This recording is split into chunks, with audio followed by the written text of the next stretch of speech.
ಬೇಸಿಗೆಯಲ್ಲಿ ಲೋಕಸಭಾ ಚುನಾವಣೆ ಕಾವು ತೀವ್ರವಾಗಿದ್ದ ಕಾರಣ ರಾಜಕೀಯದಲ್ಲಿ ಮುಳುಗಿದ್ದ ಅನ್ನದಾತನಿಗೆ ವರುಣ ಎಚ್ಚರಿಸಲಾರಂಭಿಸಿದ್ದಾನೆ. ತೀವ್ರ ಕುತೂಹಲ ಕೆರಳಿಸಿರುವ ಲೋಕಸಭಾ ಚುನಾವಣೆ ಫಲಿತಾಂಶದ ಮೇಲೆ ಗಮನ ಇಟ್ಟಿದ್ದ ರೈತ ಇದೀಗ ಮೇಣಿ ಹಿಡಿದು ಹೊಲಕ್ಕೆ ಇಳಿದಿದ್ದಾನೆ. ಕಳೆದ 3-4 ತಿಂಗಳಿನಿಂದ ತಾವೇನು ಕಡಿಮೆ ಎಂದು ರಾಜಕೀಯ ಲೆಕ್ಕಾಚಾರದಲ್ಲಿ ತೊಡಗಿದ್ದ ರೈತ ಇದೀಗ ಗೊಬ್ಬರದ ಬೆಲೆ ಎಷ್ಟಿದೆ, ಯಾವ ಬೆಳೆ ಬಿತ್ತಬೇಕು, ಗುಣಮಟ್ಟದ ಬಿತ್ತನೆ ಬೀಜ ಎಲ್ಲಿ ಸಿಗಲಿದೆ ಎಂಬ ಲೆಕ್ಕಾಚಾರದಲ್ಲಿ ತೊಡಗಿದ್ದು ಏಕಾಏಕಿ ಲೋಕಸಭಾ ಚುನಾವಣೆ ಫಲಿತಾಂಶ ಮೌಲ್ಯ ಕಳೆದುಕೊಂಡಂತಾಗಿದೆ. ಬೇಸಿಗೆ ಎಂದರೆ ರೈತನಿಗೆ ವಿರಾಮದ ಕಾಲ. ಅದೇ ಸಮಯಕ್ಕೆ ಚುನಾವಣೆಗಳು ಎದುರಾದ ಕಾರಣ ಕೆಲಸವಿಲ್ಲದೆ ಮರದ ನೆರಳು ಆಶ್ರಯಿಸಿದ್ದ ರೈತ ನೇರವಾಗಿ ದೆಹಲಿ ರಾಜಕೀಯದ ಬಗ್ಗೆ ಆಸಕ್ತಿ ತೋರಿದ. ಮಳೆ ಬರುವುದಕ್ಕೂ ಮುನ್ನವೇ ಚುನಾವಣೆಯು ಮುಗಿಯಿತ. ಆದರೆ ಚುನಾವಣೆ ಮುಗಿದಿದ್ದು ರಾಜ್ಯದಲ್ಲಿ ಮಾತ್ರ. ದೇಶದಲ್ಲಿ ಇನ್ನೂ ಹಲವು ಸುತ್ತಿನ ಮತದಾನ ಬಾಕಿ ಇತ್ತು.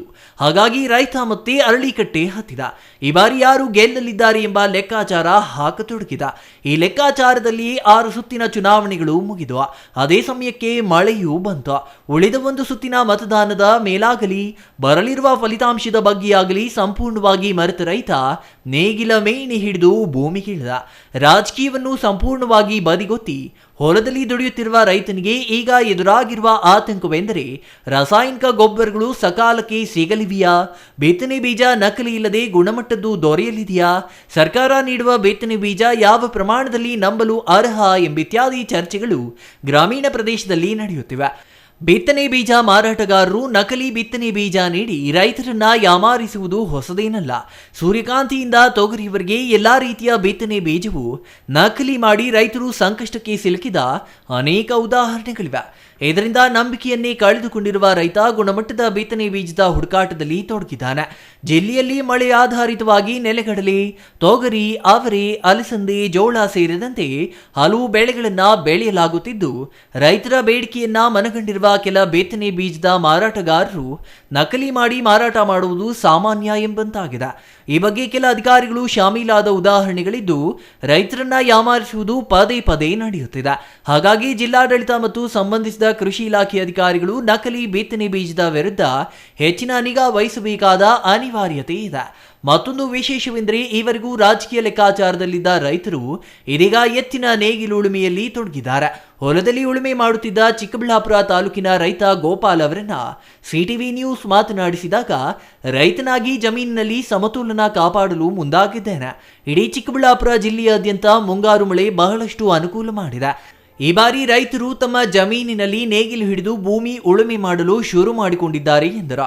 ಪ್ರಸ್ತುತ ಕಾಲಘಟ್ಟದಲ್ಲಿ ಎತ್ತುಗಳೇ ಮಾಯವಾಗುತ್ತಿವೆ.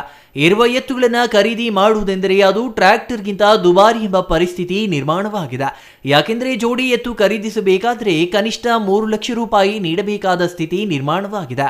ಅಲ್ಲದೆ ಪ್ರಸ್ತುತ ಯಾಂತ್ರಿಕ ಕೃಷಿ ಹೆಚ್ಚು ಪ್ರಚಲಿತವಾಗಿದ್ದು ಟ್ರ್ಯಾಕ್ಟರ್, ಟಿಲ್ಲರ್ ಸೇರಿದಂತೆ ಇತರೆ ಯಂತ್ರಗಳಿಂದ ಭೂಮಿ ಉಳುಮೆ ಮಾಡುವುದು ಸಾಮಾನ್ಯ ಎಂಬಂತಾಗಿದೆ. ಇದರಿಂದ ಎತ್ತುಗಳಿಂದ ಕೃಷಿಯಿಂದ ವಿಮುಖವಾಗುವ ಪರಿಸ್ಥಿತಿ ನಿರ್ಮಾಣವಾಗಿದೆ.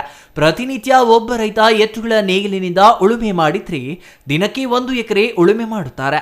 ಇದು ಪುರಾತನ ಕಾಲದಿಂದಲೂ ಎತ್ತುಗಳಲ್ಲೇ ಉಳುಮೆ ಮಾಡಿಕೊಂಡು ಬರುತ್ತಿರುವ ನೆಲ.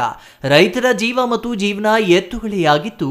ಆದರೆ ಈಗಿನ ಕಾಲಕ್ಕೆ ಟ್ರೆಂಡ್ ಆಗಿರುವ ಟ್ರ್ಯಾಕ್ಟರ್, ಟಿಲ್ಲರ್ಗಳಿಂದ ಭೂಮಿ ಉಳುಮೆ ಮಾಡುವುದು ಟ್ರೆಂಡ್ ಆಗಿದೆ. ಏನೇ ಇರಲಿ, ನೇಗಿಲು ಹಿಡಿದು ಬೆವರು ಸುರಿಸಿ ಉಳುಮೆ ಮಾಡುವುದರಲ್ಲಿ ಸಿಗುವ ತೃಪ್ತಿಯೇ ಬೇರೆ ಎನ್ನುತ್ತಾರೆ ಇಲ್ಲಿನ ರೈತ ಗೋಪಾಲ್. ಏನು ಮುಂಗಾರು ಮಳೆ ಪ್ರಾರಂಭ ಆಗಿದೆ.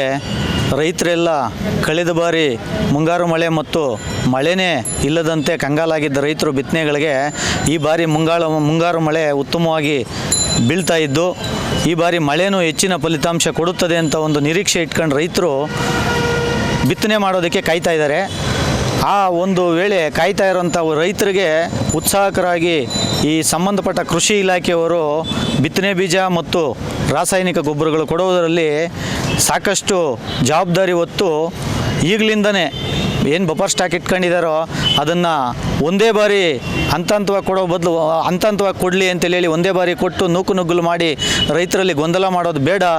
ಹಂತವಾಗಿ ಈಗಲಿಂದನೇ ಕೊಟ್ಟು ರೈತರಿಗೆ ಎಲ್ಲ ತಾಲೂಕುಗಳಿಗೂ, ಇಡೀ ಚಿಕ್ಕಬಳ್ಳಾಪುರ ತಾಲೂಕು ಮತ್ತು ಜಿಲ್ಲೆಯಾದ್ಯಂತ ಹಂತ ಹಂತವಾಗಿ ರೈತರನ್ನು ಕರೆದು ಬಿತ್ತನೆ ಬೀಜ ಮತ್ತು ರಸಗೊಬ್ಬರಗಳನ್ನು ಕೊಟ್ಟು ಸಾಕಷ್ಟು ಉತ್ಸಾಹಕರಾಗಿ ರೈತರು ಇರತಕ್ಕಂಥ ರೈತರನ್ನು ಮಂದಹಾಸವಾಗಿ ಬೆಳೆ ಬೆಳೆಯೋದಕ್ಕೆ ಅವಕಾಶ ಮಾಡಿಕೊಡ್ಬೇಕು ಅಂತೇಳಿ ಹೇಳಿ ನಾವು ಜಂಟಿ ಕೃಷಿ ನಿರ್ದೇಶಕರಲ್ಲಿ ಮನವಿ ಮಾಡ್ಕೊಳ್ತೀವಿ.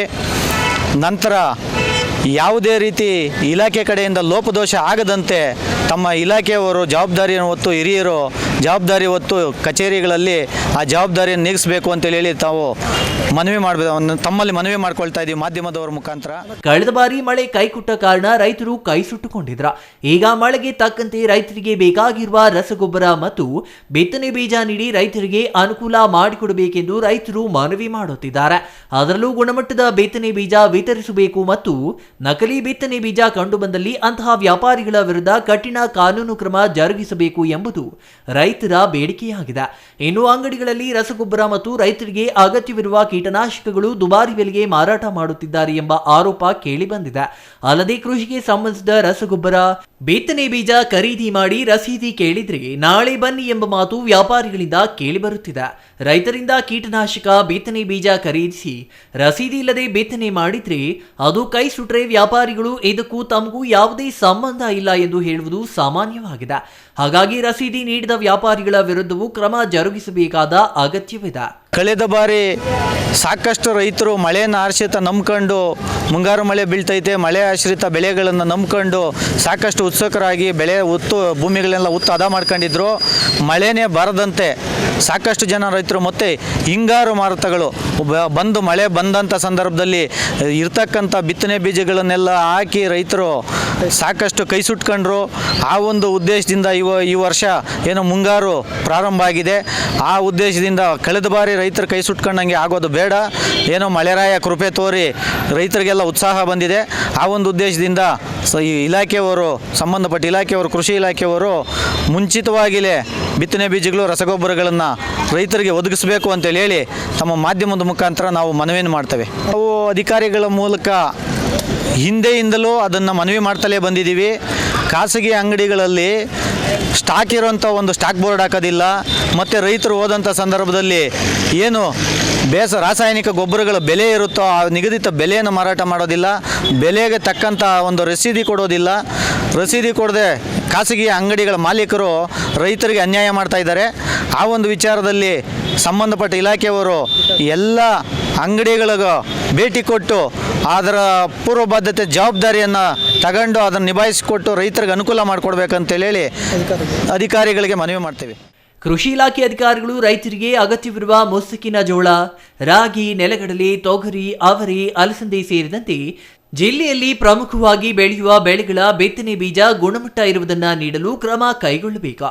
ನಕಲಿ ಬಿತ್ತನೆ ಬೀಜಕ್ಕೆ ಕಡಿವಾಣ ಹಾಕಬೇಕು ಎಂದು ರೈತರು ಮನವಿ ಮಾಡಿದ್ದು, ಇದಕ್ಕೆ ಅಧಿಕಾರಿಗಳು ಯಾವ ರೀತಿಯಲ್ಲಿ ಸ್ಪಂದಿಸಲಿದ್ದಾರೆ ಎಂಬುದನ್ನು ಕಾದು ನೋಡಬೇಕಿದೆ.